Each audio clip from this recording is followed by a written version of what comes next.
ಮಹಿಳಾ ಆಯೋಗದ ಅಧ್ಯಕ್ಷರ ಬಗ್ಗೆ ಕೆಲವು ಮಾಧ್ಯಮಗಳಲ್ಲಿ ಜೊತೆಗೆ ಕೆಲವು ಪಕ್ಷದ ನಾಯಕರುಗಳು ಕೆಲವು ಅಪಪ್ರಚಾರವನ್ನ ಮಾಡ್ತಾ ಇದ್ದಾರೆ. ಯಾಕೆ ಇದನ್ನ ಹೇಳಕ್ಕೆ ನಾನು ಹೊರಟಿದ್ದೀನಿ ಅಂದ್ರೆ,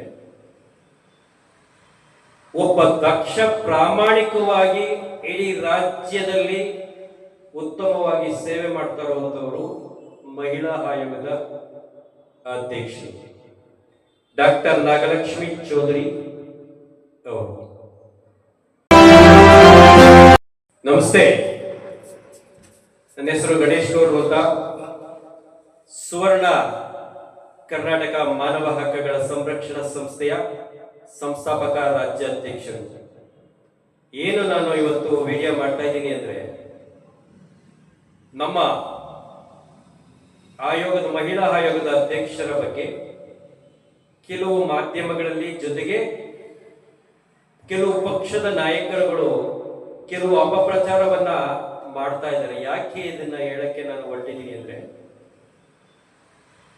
ಒಬ್ಬ ದಕ್ಷ ಪ್ರಾಮಾಣಿಕವಾಗಿ ಇಡೀ ರಾಜ್ಯದಲ್ಲಿ ಉತ್ತಮವಾಗಿ ಸೇವೆ ಮಾಡ್ತಾ ಇರುವಂತವರು ಮಹಿಳಾ ಆಯೋಗದ ಅಧ್ಯಕ್ಷರು ಡಾಕ್ಟರ್ ನಾಗಲಕ್ಷ್ಮಿ ಚೌಧರಿ ಅವರು.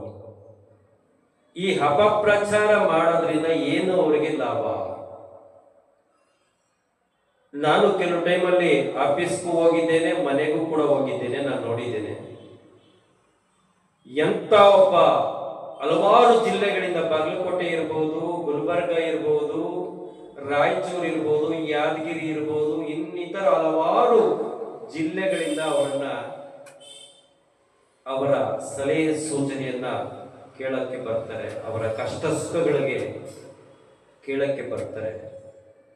ಖಂಡಿತವಾಗಿ ಹೇಳ್ತಾ ಇದ್ದೇನೆ, ಎಷ್ಟು ಒಂದು ಮಾನವೀಯತೆಯಿಂದ ಅವರಿಗೆ ಪ್ರಾಮಾಣಿಕವಾಗಿ ಅವರಿಗೆ ನ್ಯಾಯ ಒದಗಿಸುವಂತ ಕೆಲಸವನ್ನ ತಕ್ಷಣದಲ್ಲೇ ಫೋನ್ ಮಾಡಿ, ಯಾವುದೇ ಜಿಲ್ಲೆಗಳಲ್ಲಿ ಅಧಿಕಾರಿಗಳಲ್ಲಿ ಇರಬಹುದು, ಪೊಲೀಸ್ ಸ್ಟೇಷನ್ಗಳಲ್ಲಿ ಇರಬಹುದು, ಇನ್ನಿತರ ಜಾಗಗಳಿಗೆ ಅವರಿಗೆ ನೊಂದವರ ಧ್ವನಿಯಾಗಿ ನಿಲ್ಲುವಂತ ಒಬ್ಬ ದಕ್ಷ ಹೆಣ್ಣು ಮಗಳಿಗೆ ಈ ನಮ್ಮ ಕೆಲವು ಮಾಧ್ಯಮಗಳು ಅಪಪ್ರಚಾರವನ್ನ ಮಾಡ್ತಾ ಇದ್ದಾರೆ. ಇದು ಖಂಡಿತ ತಪ್ಪು.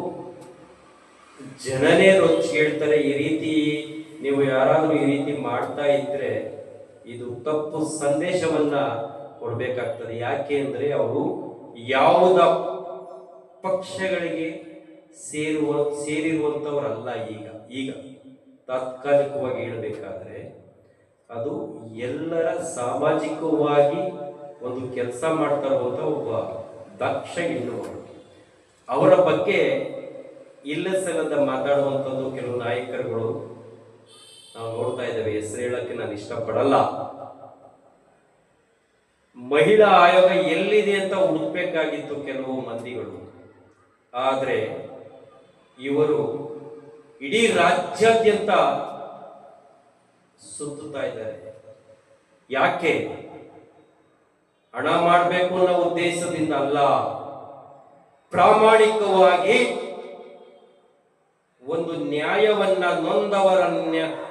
ನೊಂದವರಿಗೆ ನ್ಯಾಯ ಕೊಡಿಸ್ಬೇಕು ನಾನು ಅನ್ನೋ ಒಂದು ಕಾರಣ ಇಟ್ಟು ಅವರುಗಳು ಕೆಲಸವನ್ನ ಮಾಡ್ತಾ ಇದ್ದಾರೆ. ಯಾಕೆ ಒಂದು ಪ್ರಾಮಾಣಿಕವಾಗಿ ಕೆಲಸ ಮಾಡೋಣ ಅಪಪ್ರಚಾರವನ್ನ ಮಾಡ್ತೀರಾ ಮಾಧ್ಯಮಗಳು? ಜೊತೆಗೆ ನಾಯಕರುಗಳು ಬೇಡ, ದಯಮಾಡಿ ಒಳ್ಳೆಯದನ್ನ ಬಯಸಿ. ಯಾರೇ ಕೂಡ ಪ್ರಾಮಾಣಿಕವಾಗಿ ಕೆಲಸ ಮಾಡಿದ್ರೆ ಅವರಿಗೆ ಬೆನ್ನೆಲುಬಾಗಿ ನಾವು ನಿಲ್ಬೇಕಾಗ್ತದೆ.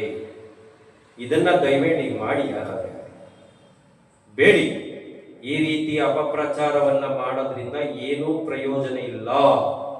ಇದನ್ನ ದಯಮಾಡಿ ಮಾಡಬೇಡಿ. ಎಲ್ಲ ಜನಗಳೇ ರೋಚಿಗೆ ಹೇಳ್ತಾರೆ, ಇದನ್ನ ಯಾರೂ ಕೂಡ ಮಾಡಬಾರ್ದು. ಧನ್ಯವಾದಗಳು. ಮತ್ತೊಮ್ಮೆ ಹೇಳ್ತಾ ಇದ್ದೀನಿ, ಮತ್ತೆ ನಾನು ಲೈವ್ಗೂ ಕೂಡ ಬರ್ತೀನಿ ಒಂದು ದಿನದಲ್ಲಿ. ಇದೆಲ್ಲ ಮಾಡಬೇಡಿ ಅಂತ ತಮ್ಮಲ್ಲಿ ಕಿವಿ ಮಾತನ್ನ ತಮ್ಮಗಳಿಗೆ ಹೇಳ್ತಾ ಇದ್ದೀನಿ. ಧನ್ಯವಾದಗಳು. ಎಲ್ಲರಿಗೂ ಒಳ್ಳೆಯದಾಗಲಿ.